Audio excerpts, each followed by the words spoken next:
What's up, my YouTube fam? So yeah, I'm gonna review episode 3 of book 2 of Legend of Korra, titled Civil War, Part 1. And I just want to start off saying that the episode, when I watched it, it truly had me stumped. As to what to say about it, I don't know, and it's not in a bad way. Like, there was just so much information circulating in my head that it could not find the correct funnel to come out. But I think I've tapped into one, and I've written a couple things down to hopefully eliminate my rambling. It doesn't necessarily always work, so I'll just try to keep this video under a certain amount of time. And if I haven't said already, there's going to be spoilers. The first thing I want to talk about is Desna and Eska. They are hilarious characters to me. I love at first I was like, I don't really want to see awkward characters, but the way that they were talking to each other in this episode was hilarious. But poor Bolin, like, on one of my book 1 videos, I had snubbed him as far as relationships. So I was like, I made another video. I'm like, Bolin needs a relationship, but I want him to have a normal relationship. I don't want him to have like a dysfunctional kind of like, I'm going to kill you if you leave me relationship. That's not fun. So, fingers crossed that Bolin's love life improves soon.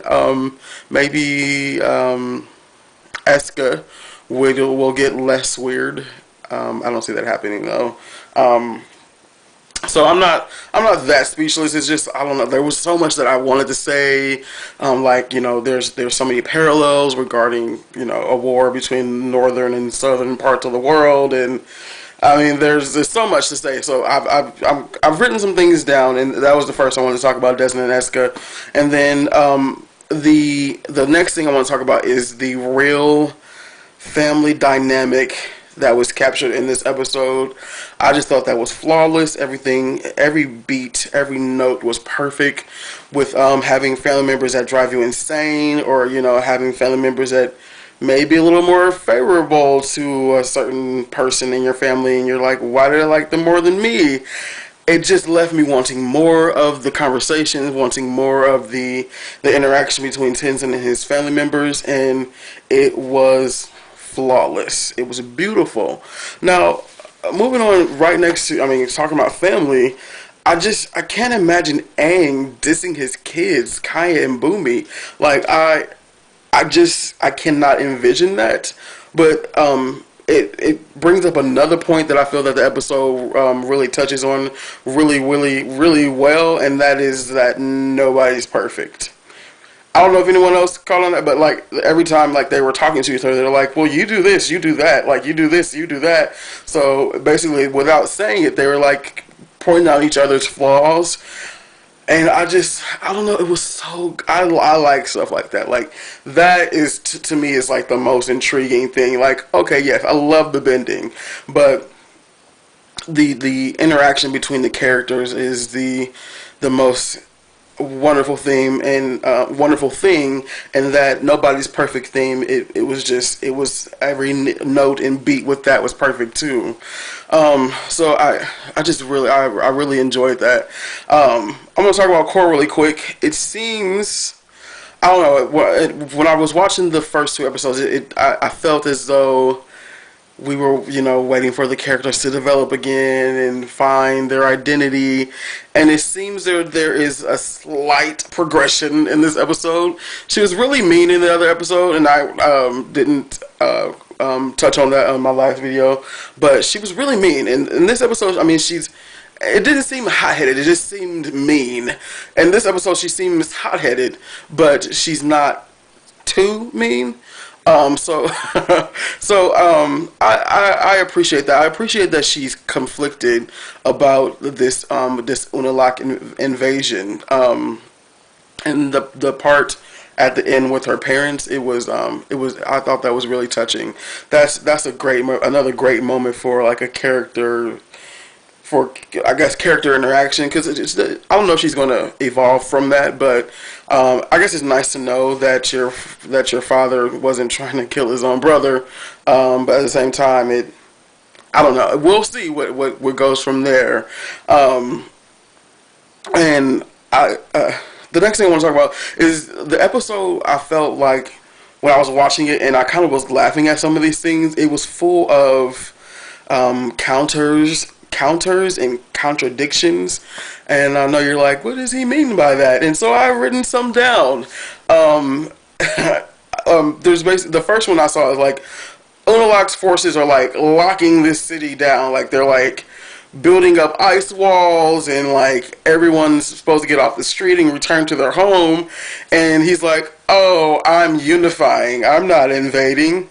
Okay, then if you're unifying, then you need to let us do whatever we were doing before you came, and then we can talk about making some changes. You don't force me to stay and lock our harbor down by building an ice wall. Like, come on, man, this is not okay. And so, like, that was a contradiction. I was like, wow, he is really contradicting himself with these actions. I said in my first video, good intentions overlined with bad actions, not going to end well for him.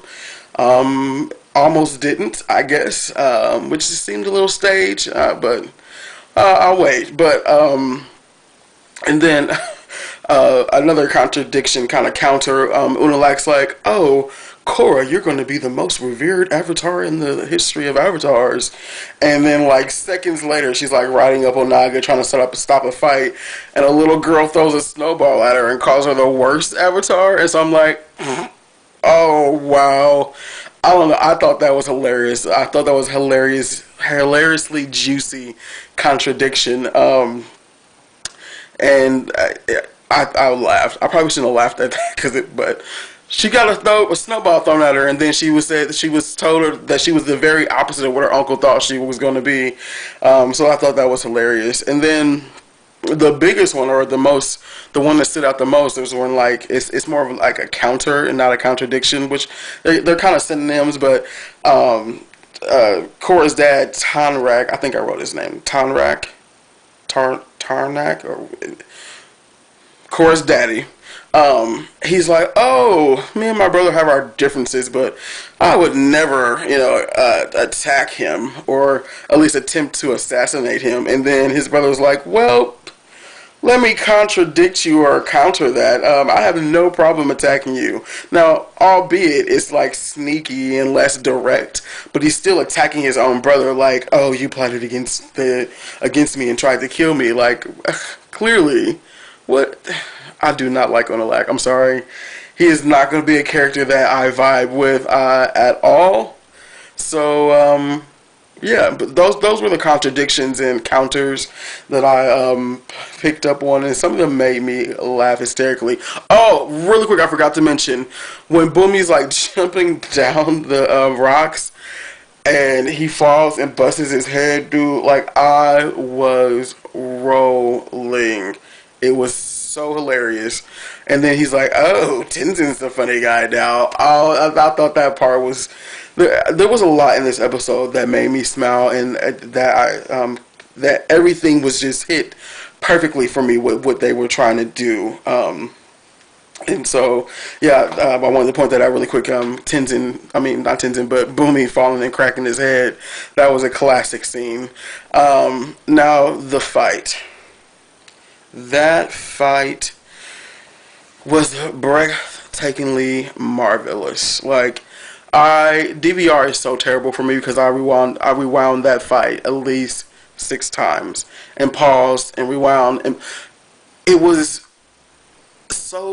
short, but she just tore them up. Like, she did not. Oh gosh, I love that fight, dude. Oh, she just subdued them and then ran out and was like, you're not getting away.